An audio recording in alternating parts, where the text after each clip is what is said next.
Released in 1956, Cecil B. DeMille's The Ten Commandments is a classic masterpiece recreating a magnificent biblical story and assembling a legendary cast.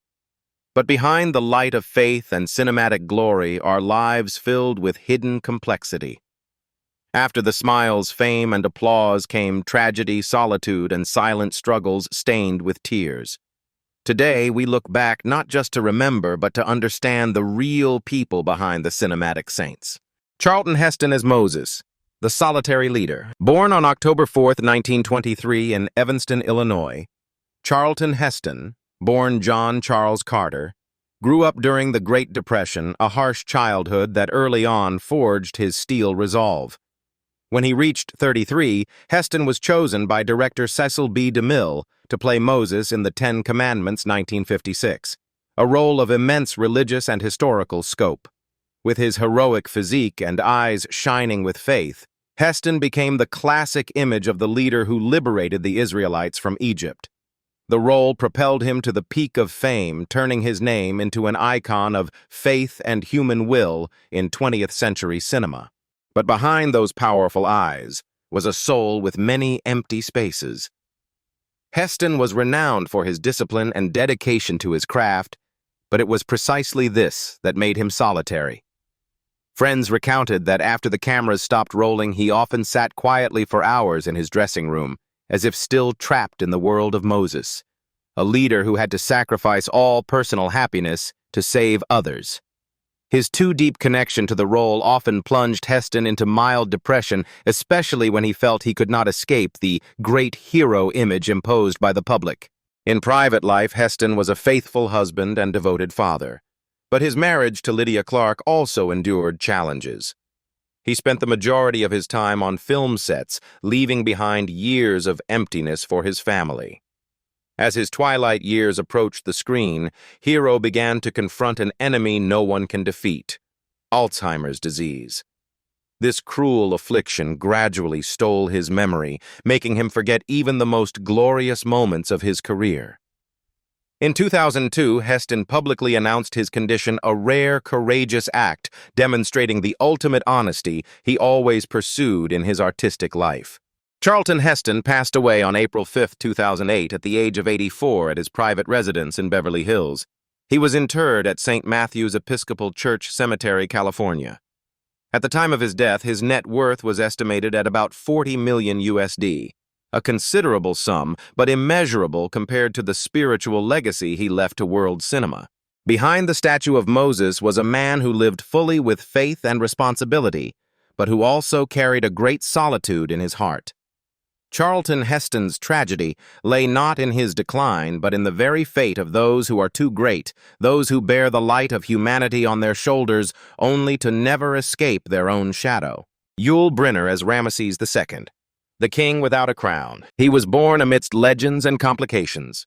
Yul Brynner, born on July 11, 1920, in Vladivostok, Russia, into a family of Swiss-Russian descent with aristocratic blood and unhealable cracks. Yul's childhood was a period of wandering across continents, from China, France to America, carrying a strange mixed-race face and eyes that were both fierce and vague, as if hiding an ancient secret. When he transformed into Pharaoh Rameses II in The Ten Commandments, 1956, Yul Brynner was 36 years old, and it was the role that etched his name into cinematic history. His monolithic physique, famous shaved head, and commanding gaze, he made audiences simultaneously fear and be captivated. Rameses in Brynner's hands was not just an arrogant ruler, but also a passionate lover, fiercely jealous and desperate when love shattered before his eyes. DeMille once said, "No one else could make power look as sensual as Yul." But behind that spotlight, Brynner's life was a different stage, where he never truly knew where he belonged. His complex background meant Hollywood always viewed him as an outsider, and in his own world he never found a spiritual home. He was addicted to perfection, so obsessed with fame that he lived among his roles like masks: The King and I, The Magnificent Seven, and dozens of returns to the stage in the guise of the King of Siam. Backstage, Brynner was cold, silent, and nearly a stranger to those who loved him. Broken marriages, children growing up missing a father who was always away on tour.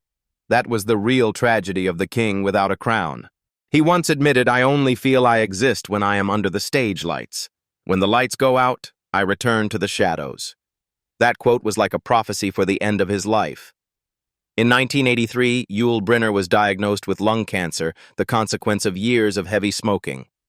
Even as his strength waned, he continued to perform The King and I over 4,000 times, as if he would vanish if he stopped. Yul Brynner passed away on October 10, 1985, in New York at the age of 65.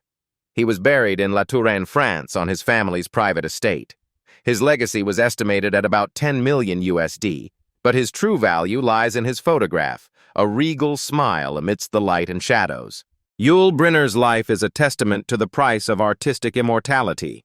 He was hailed as a king, but lived as a rootless wanderer, the man forever standing between the throne and the void. And Baxter as Nefretiri, the queen of passion and solitude. She was born into the spotlight, the granddaughter of film legend Frank Lloyd Wright. Anne Baxter was born on May 7, 1923 in Michigan City, Indiana, USA. From a young age, Anne had expressive eyes, both sharp and filled with a yearning for love. Stepping into Hollywood at just 13, she carried intelligent beauty and an aristocratic demeanor, quickly becoming a sought-after face of Hollywood's golden age. When Cecil B. DeMille chose her to play Nefretiri, the powerful and passionate woman in The Ten Commandments, 1956, Anne Baxter was 33 years old, at the peak of her beauty and talent. Nefretiri was the symbol of beauty, passion, and destruction. She loved Moses to the point of madness, was intensely jealous, and when rejected, that love turned into tragedy. Anne breathed a complex soul into the character, half saint, half sinner, making audiences pity, fear, and be captivated by her. The role not only enhanced her career, but also mirrored Anne Baxter's own soul, the woman who endlessly searched for true love. Off-screen, her life was not stained with the gold of the Egyptian empire, but the gray tones of disappointment. Despite winning an Oscar for The Razor's Edge 1946 and being nominated for All About Eve 1950, Anne always felt forgotten by Hollywood. She married 3 times, but each romance ended in failure. After the death of her second husband, a wealthy businessman, she fell into depression, spending years relying on alcohol and tranquilizers. "I once thought love could save me. But in the end, only the stage lights remained," she wrote in a letter she never sent. In her twilight years, Anne Baxter tirelessly performed on the Broadway stage, but her health gradually deteriorated. On December 12, 1985, she collapsed on a New York street due to a cerebral hemorrhage. When taken to the hospital, she fell into a deep coma and never woke up. Anne passed away at the age of 62, leaving behind 2 daughters and a brilliant career tinged with sadness. Her ashes were interred at Forest Lawn Memorial Park, California, the resting place of many Hollywood legends. Her net worth was estimated at about 4 million USD, but what she truly left behind was the image of the woman who loved completely and broke completely. Anne Baxter is the incarnation of Nefretiri, the queen with a fragile heart in the golden cage of fame. Her whole life was spent searching for a light of her own, but in the end, that light only remained on screen, where Nefretiri still looked at Moses with eyes of desperate love, forever unfading. Edward G. Robinson as Dathan, the traitor, punished twice. Born Emanuel Goldenberg on December 12, 1893 in Bucharest, Romania, Edward G. Robinson grew up amid poverty and violence in a New York immigrant tenement. From a boy with a clumsy grasp of English, he rose to become one of the greatest actors of Hollywood's golden age, famous for playing rugged, powerful, and cunning gangster roles. But Robinson's destiny was always paradoxical. The man who embodied betrayal on screen and was betrayed in real life. When he took on the role of Dathan in The Ten Commandments 1956, Robinson was over 60. His career newly revived after years of darkness from being abandoned by Hollywood itself. Dathan, the despicable traitor who betrayed Moses, was a reflection of his own life. In the mid-1950s, Robinson was crucified on the blacklist for being suspected of communist sympathies during the Red Scare era. He was not a party member, but a single accusation, one false news story, was enough to shatter his entire career. In those years, he was not hired, shunned by friends, and abandoned by Hollywood. When DeMille, a conservative, gave him another chance in the Ten Commandments, Robinson saw it as his final salvation. On set, he played Dathan with his own shame and resentment. The scornful eyes, the sarcastic smile, the voice trembling between confidence and bitterness. He did not act. He relived what the world had done to him. After the film, Robinson continued to play a few more supporting roles, but his health and reputation gradually faded. He passed away on January 26, 1973, at the age of 79 due to bladder cancer. When he died, he left behind an estate of about 2.5 million USD and an art collection worth millions more. But Edward G. Robinson's greatest value lies not in material possessions, but in the fact that he walked through the hell of fame and stood up again even knowing no one was cheering. He once said, "I know I'm no hero, but I lived like a man who never gave up." Yvonne de Carlo. As Sephora, the wife of the desert and the silent tears. She was born on September 1, 1922, in Vancouver, Canada, named Peggy Yvonne Middleton, and soon understood that life was no fairy tale. Her father left when she was young, and her mother raised her alone during difficult times, teaching her that to be seen, you must shine. That quote became her destiny. As an adult, Yvonne possessed a peculiar beauty, a mix of wildness and sophistication that captivated Hollywood. But that very gaze imprisoned her for life. In 1956, at the age of 34, Yvonne de Carlo was chosen to play Sephora Moses's devout wife in the Ten Commandments. Amidst the powerful, scheming characters, she appeared like a desert wind, gentle, devoted, and steeped in faith. The role was not only a highlight of her career, but also a reflection of her true self, the woman who only wanted to love and be loved in peace. Beyond the bright lights, Yvonne returned to her private life, where gentle smiles concealed silent pain. In 1955, she married stuntman Robert Morgan, who was later severely injured in a filming accident, losing a leg and sustaining facial disfigurement. Yvonne gave up opportunities for greater fame to care for her husband for many years, to the point of being nearly forgotten in Hollywood. When the marriage collapsed, she fell into financial crisis, having to sell her home and take small roles just to raise her children and care for the invalid. The woman who once captivated audiences now lived quietly withdrawn into her memories. In the 1960s, she unexpectedly returned in the television series The Munsters, playing the vampire mother, a role that was both tragicomic and bitter, like her own self-confession, a beautiful soul deformed by fate. When the final lights dimmed, Yvonne de Carlo spent her last years in a California nursing home, quietly beside the memories of her golden days. She passed away on January 8, 2007, at the age of 84. Her net worth was estimated at about 2 million USD, modest compared to her former fame, but she left behind something more valuable, the image of a gentle and resilient woman amidst the desert of life.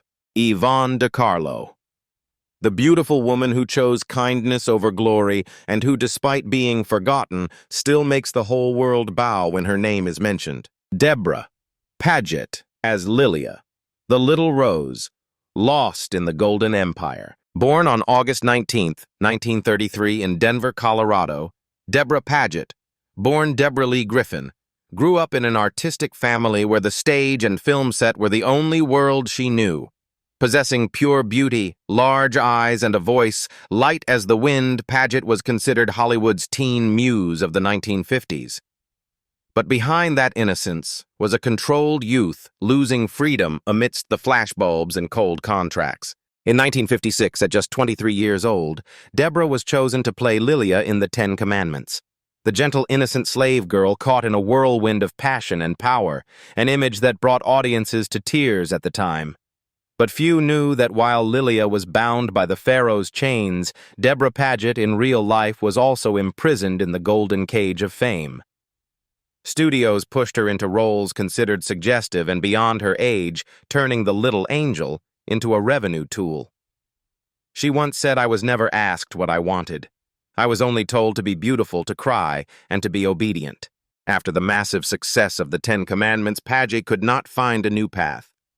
As her youth faded, the roles for a muse disappeared. She married 3 times, including a brief marriage to Indian Prince Kailas Nath Kathari, but no one could give her a sense of belonging. Forgotten by Hollywood in her 30s, Debra chose to leave the spotlight, retreating into seclusion, finding solace in religion. From the late 1980s, she almost completely vanished from the public, living reclusively in Texas, enjoying quiet days at the age of 92. No scandal, no noise, just a woman who was once brilliant, now choosing peace as her final reward. Debra Paget, the little rose of the Ten Commandments, did not die young, but her youth was taken by Hollywood.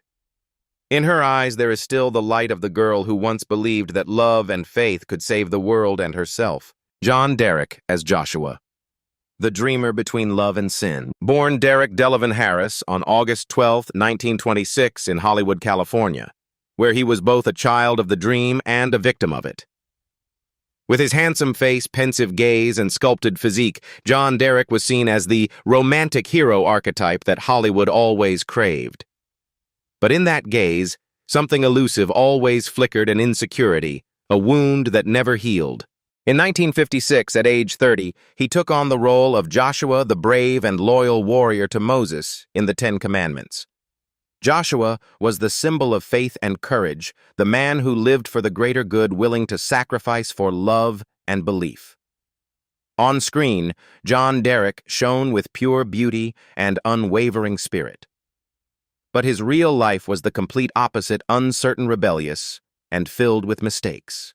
After the film, Derek became a new idol for female audiences, but the glamour quickly faded when he grew tired of the role of handsome star and pivoted to directing. There he found control, and also his addictions, power, women, and freedom. John Derek's romantic life became a notorious legend. He married 4 times, 2 of his wives being Ursula Andress and Bo Derek, a beauty 30 years his junior, which shocked all of Hollywood. People said John Derek didn't just direct films, he directed the lives of others. Beneath that arrogant facade, John was a man who always feared being forgotten. In his final years, he lived in isolation in Santa Maria, withdrawn from cinema, left with only memories and photographs of the past. He passed away on May 22, 1998, due to heart disease, aged 71. His net worth was estimated at about $5 million USD, largely thanks to the films he directed for his own wife. John Derek is proof that beauty cannot conceal emptiness. On screen, he was Joshua, the warrior of faith. In real life, he was only a wanderer searching for meaning in love and lost amidst dreams that never fully materialized. Sir Cedric Hardwicke as Pharaoh. Sethi, the father of 2 worlds. Born on February 19, 1893, in Worcestershire, England. Sir Cedric Webster Hardwicke was the embodiment of a classical artistic era, where theater and cinema still merged in elegance and discipline. Originating from the Shakespearean stage, he possessed a deep voice that echoed from the past and an aristocratic bearing that made every character he played resemble a king. When he took on the role of Pharaoh Sethi in the Ten Commandments, 1956, Hardwicke was over 60, his health waning, but his eyes still retained the sharpness of a man who had seen through life. Pharaoh Sethi in his hands was not just a majestic king, but also a deeply wounded father, the one who watched his 2 spiritual sons, Moses and Rameses, confront each other for power and love. Hardwicke acted effortlessly. Just a glance, a heavy sigh was enough to convey the entire tragedy of the monarchy. On film, Sethi died in glorious light. In real life, Hardwicke slowly faded into the darkness of oblivion. Despite being knighted in 1934, one of the highest honors for a British artist, he always carried the sadness of being overtaken by his era. When Hollywood shifted to celebrating the young and noisy generation, Hardwicke became redundant. He once said in a rare interview, "Acting hasn't left me. Only people have left the stage."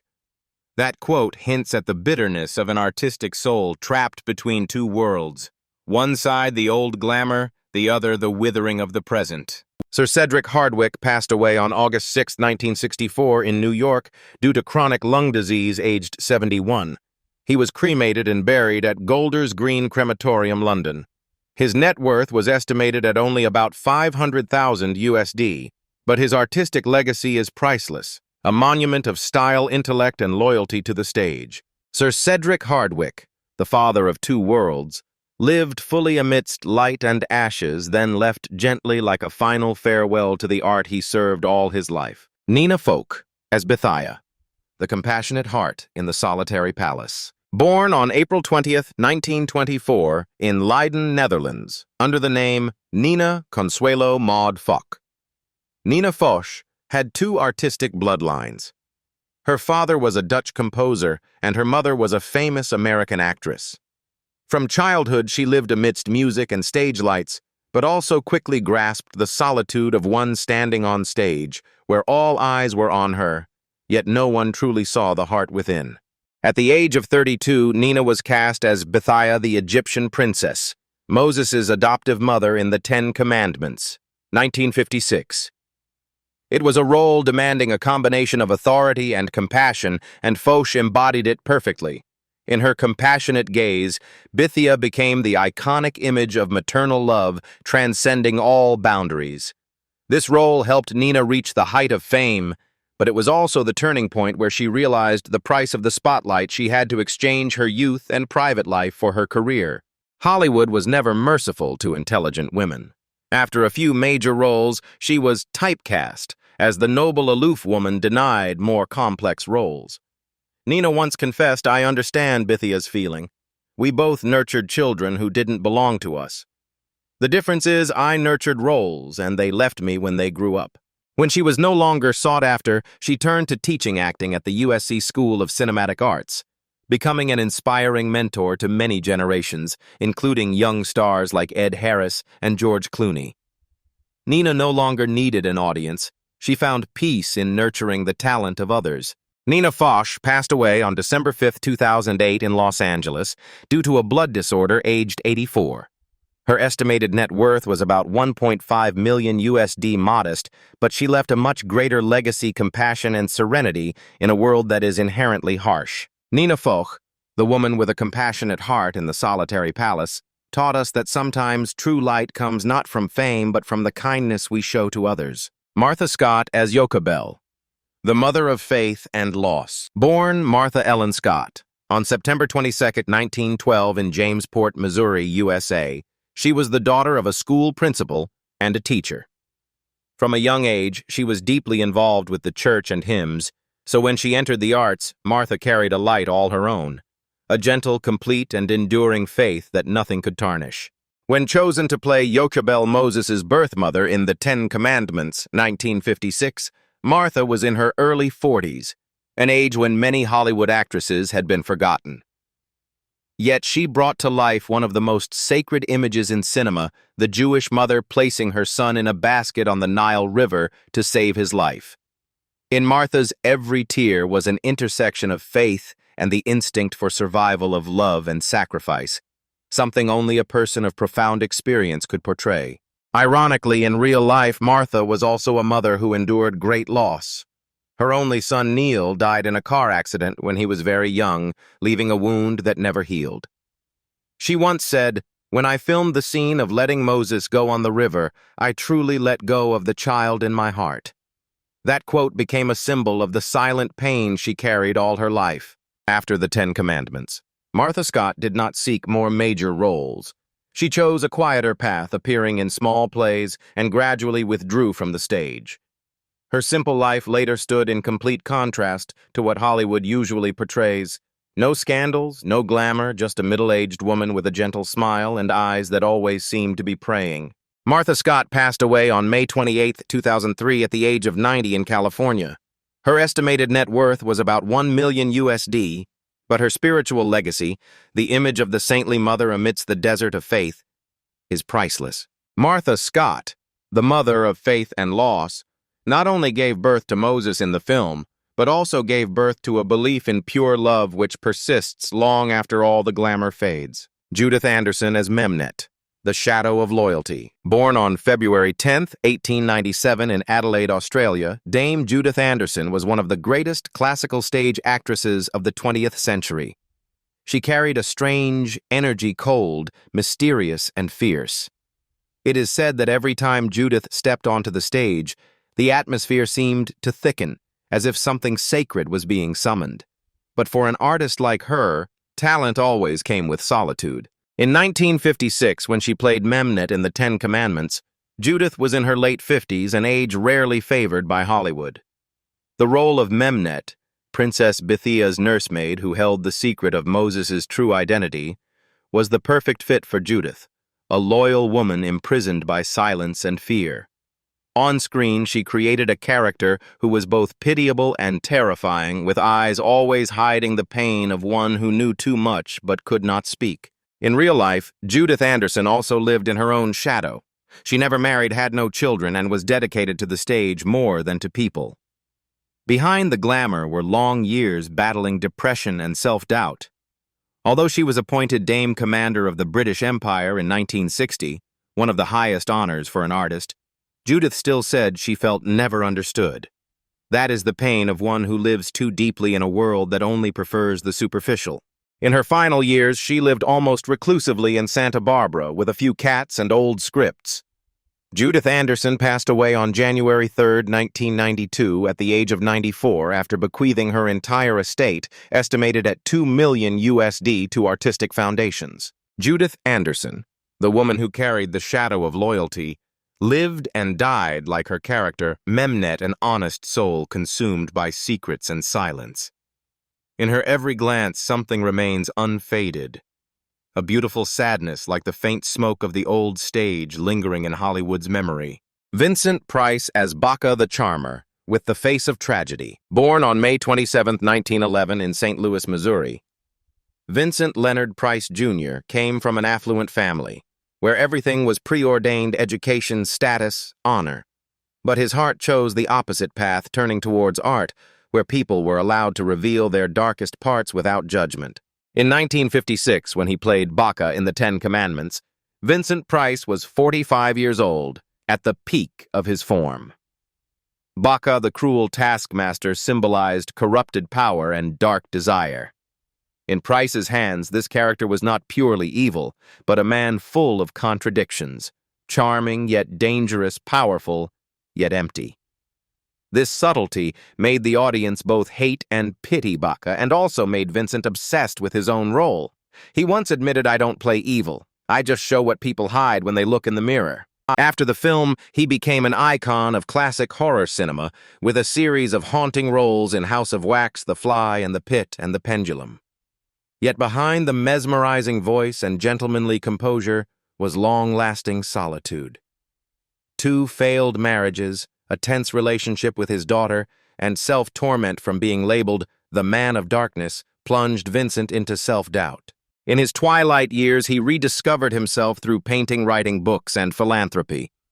He taught poor children about beauty, saying, "Even in the darkness there is color." That was his way of redeeming the years spent embodying evil on screen. Vincent Price passed away on October 25, 1993 at the age of 82 due to lung cancer. His estimated net worth was about $5 million, but his true value lies not in that figure. He left a legacy of a man who turned evil into art and fear into a reminder of humanity. Vincent Price, the charmer with the face of tragedy, is proof that sometimes the darkness is where the true light is born. When the studio lights go out, when the sounds of the desert and the wind of the Red Sea only echo in memory. The Ten Commandments. 1956 still stands as a monument of 20th century cinema.